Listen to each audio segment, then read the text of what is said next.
This is my life. Motorcycles are my life, literally. My kids don't know me without one.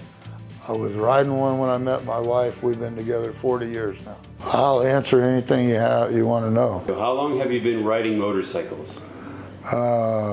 52 years, somewhere around there.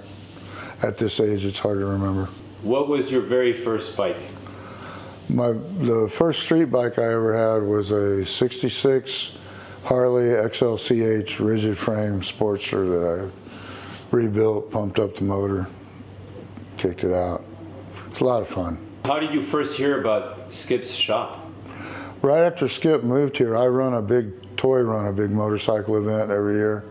And right after he got here, one of the customers called me right away and told me he was here. I came up and met him and we clicked right away. He's been a part of the Lily's Toy Run every year since. Big supporter, you know. It's just that feeling you get. Yeah, sometimes you just know when you meet somebody that they're good. It's that kind of a thing. He's just as messed up in the head as I am, and you know, we see eye to eye on a lot of stuff. Some stuff not so much, but you know. What was the most memorable ride you've ever taken? We took a ride, myself and two friends from just outside of Austin. It's McNeil, Texas. We worked at night. We loaded our bikes before we went to work that night. We got off at 8 o'clock in the morning and rode from Austin to Durango, Colorado, straight through. It was cold. It was the first long ride I ever took. I hit a deer. It was a lot of fun. It was my first long ride, and I learned a lot. Whatever parts of me weren't sold on riding before then were definitely sold after that. I rode that on a little Honda 750 Suzuki all the way to Colorado and back. Do you think a long ride is necessary for a kid to, or a beginner to? No, I think you need, as a beginner, you need to find people, surround yourself with people that are experienced but still understanding. There's a lot of people in any genre of people. There's always those people that look down on new people, that won't talk to them, won't help them. In the biking community, it's all about bringing up the young ones. That's all I do. I'm 65 now. I've been doing this toy run this will be the 19th year that we've been doing that. Most of the time on a big ride, a big group ride, they take all the inexperienced people and put them at the back. We mix them in. Everybody takes somebody under their wing so they can show them, no, side by side or stagger, whatever it might be. It's all about being safe. And if we don't take the younger ones under our wings, teach them share our experiences, especially the bad ones.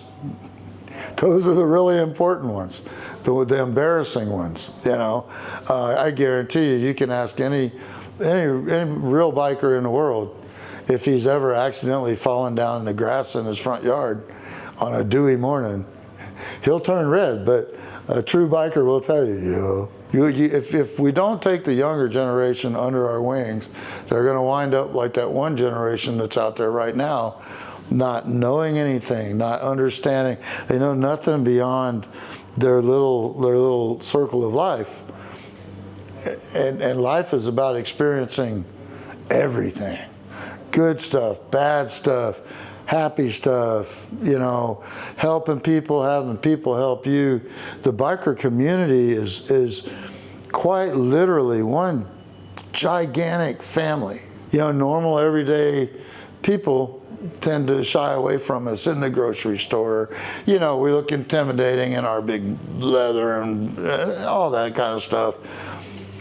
The funny thing is, I can have Joe Normal, you know, go, oh, and kind of move away from me in HEB.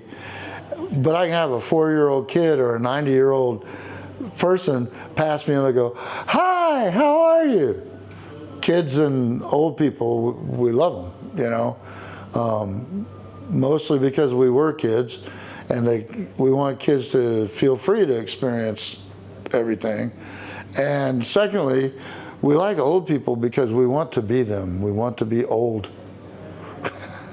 The alternative is not as good. Right.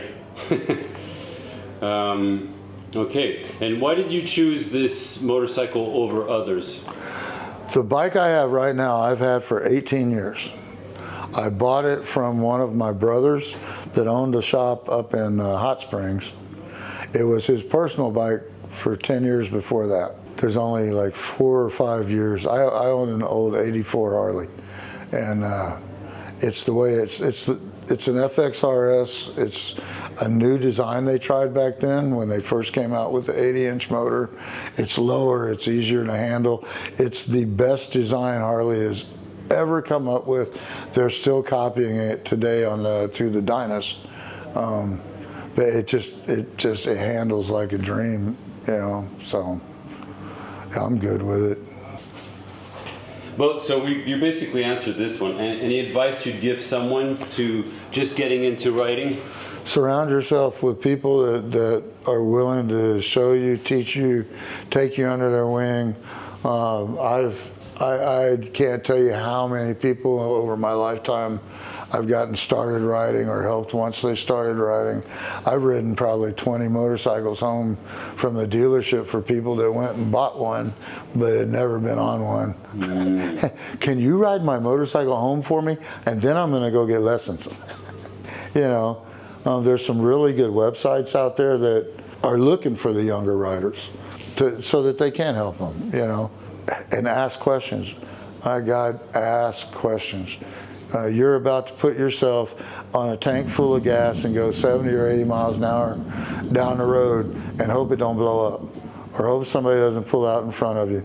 If you're not focused and you're distracted with something at home, don't get on the bike.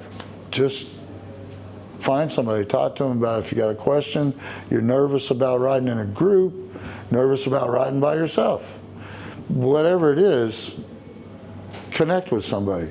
Go to your local shop, find somebody that you get along with, and they'll take you under their wing and they'll help you out. You know, people get scared of I'm going to wreck, or it's going to fall over. That's a real common thing when you first start. It's okay if it falls over. It's not okay if you get hurt really bad. But if you, for example, if you do something stupid and it causes the motorcycle to fall over and you get a bump or a bruise, that's a learning experience. Well, don't do whatever it was that you did that was stupid.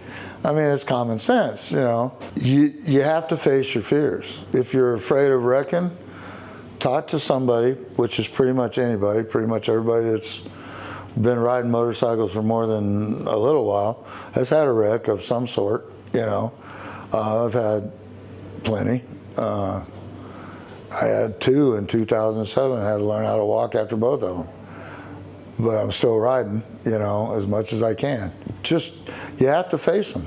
You just have to face your fears. It's just like being a biker, and the way we approach riding is the same way that everybody should be approaching life in general. Go get it. Enjoy. It's short. Trust me. I just learned how short it can be. And, you know, just grab hold of it and go. Help other people. People will help you. You got questions? Ask questions. You know, I mean, it's common sense, I guess. That was a really crappy answer. And facing your fears on the motorcycle it's going to reflect on anything you do outside of motorcycle. Yeah. When we're riding, if you're doing 70 miles an hour and you only have 2 wheels, and I've been hit with a Hornet, hit me in the shoulder. I don't know if you're familiar with Hornets, but they're huge, and their stinger's about the size of my finger. It felt like it blew my shoulder off of the bike. At 70 miles, I couldn't move my arm. I got my kid on the back. So you just have to go, okay, you can't get excited, you can't knee-jerk react to anything. You get a bug hit you in the eye, or a bee flies in your mouth, a rock hits you in the head. You can't go, oh man, you can't let go. So it teaches you to remain calm in an adverse situation, or you're constantly thinking. If you're on a motorcycle and you're not constantly looking at every single vehicle around you, anticipating what they're doing, you need to park that thing. Because every accident that happens out there, and people are not going to like this, the older guys will understand, every accident that happens out there is the motorcycle operator's accident. It's his fault. You can tear that apart any way you want to. Fact of the matter is, you're riding the motorcycle. You're supposed to be in control of the motorcycle. If you have an accident, for some reason, you lost control. People don't like to hear that. People don't like to be at fault. Fact of the matter is, I've been there. I was mad about being told that for 2 years, but they're right. Has Skip worked on your bike before? If yes, what stood out? Yeah, actually, I wasn't able to ride for a couple of years due to a back injury. And I was preaching at a little biker church here in town right after we met Skip, probably a year or so after. And they all got together after I had my surgery and got moving around again. They all got together and got my permission to bring my bike to Skip. And he went through it front to back, got it all rideable again. Mine's an old bike. A lot of guys won't work on the old bikes. He loves my bike. He loves to ride my bike. He does not like working on it because my bike does not like him. It does all kinds of weird things and makes him think too much.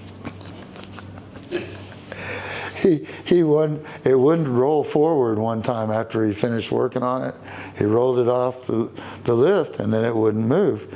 And it took a little while, and he showed up and handed me a little socket and says, "Is this yours?" No, why? Are you sure? Yeah, I know where all my tools are, dude. Why? This fell somehow got down in where your chain is, and every time we went to go forward, it jammed. He found it accidentally. It's one of those fluke things. It could have been rattling around in there for 20 years. But once Skip touched the bike, it was like, oh, this is the guy. This is who we want to mess with. When he first brought it, that first time to work on it, he said he just couldn't get the power right. He couldn't get the power to be what it should be. And he was running, blasted it really hard, and all of a sudden it started running good. I have this in my office on a shelf.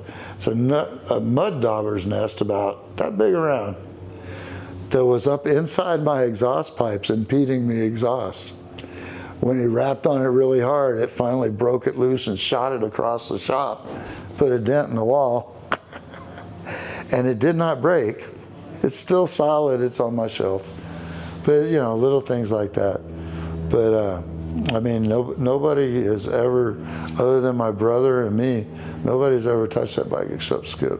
So, and I'm fixing to run it back in here and have him look at some other stuff. Life. Riding is life. To me, riding is life. You get bummed out, you get depressed about something. You don't feel good, you have too much in your head, you get on your motorcycle and you go. And the wind just has a way of smoothing everything out, putting things in perspective. A lot of the people I know will understand this. It's riding that bike. See, I don't have a stereo or headphones or anything. It's me, the bike, the wind, my pipes, and I get out there and ride, and it gives me an opportunity to talk with God uninterrupted. I can unload whatever's going on inside me, and by the time I get back from that ride, you just ride until you do feel better. You know, hopefully it's not days and people start wondering about you. But that's happened too.